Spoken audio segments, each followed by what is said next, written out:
Benjamin Netanyahu selaku Perdana Menteri Israel mengatakan gencatan senjata dengan Hizbullah di Lebanon saat ini tidak berarti akhir perang.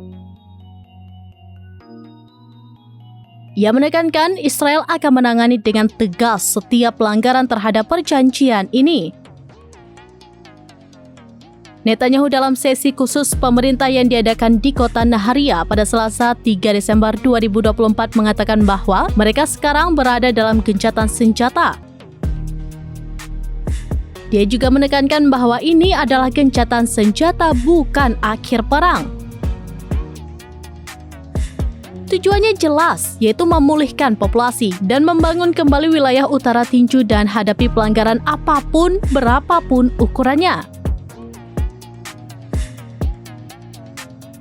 Ia menolak tuduhan Hizbullah yang mengatakan Israel baru-baru ini melanggar gencatan senjata yang dimulai pada Rabu 27 November 2024 pekan lalu dan mengatakan sebaliknya. Kemarin pelanggaran serius terjadi dan sebagai tanggapannya kami menyerang lebih dari 20 sasaran di Lebanon. Netanyahu menambahkan pemerintahannya tidak akan membiarkan kembalinya kondisi yang terjadi sebelum 6 Oktober 2023. Ia menekankan pemerintahannya akan berupaya untuk mendorong banyak proyek yang bertujuan untuk membangun kembali kota-kota yang terkena dampak dan meningkatkan investasi di bagian utara negara tersebut. Netanyahu berterima kasih kepada Presiden terpilih Amerika Serikat Donald Trump atas sikapnya yang ia gambarkan kuat dalam menanggapi nasib sandera Israel yang masih ditahan oleh Hamas di jalur Gaza. Israel tidak akan berhenti bekerja sampai para tahanan, baik yang hidup maupun yang mati, ditemukan kembali. Pemerintah Amerika Serikat yang menjadi sekutu utama Israel akan kembali dipimpin oleh Donald Trump untuk masa jabatan kedua.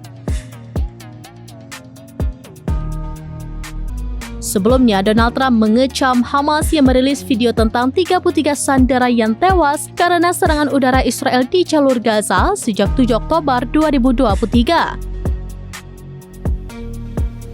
Donald Trump mengancam akan ada neraka di Timur Tengah yang merujuk pada Gaza jika para sandera tidak dibebaskan.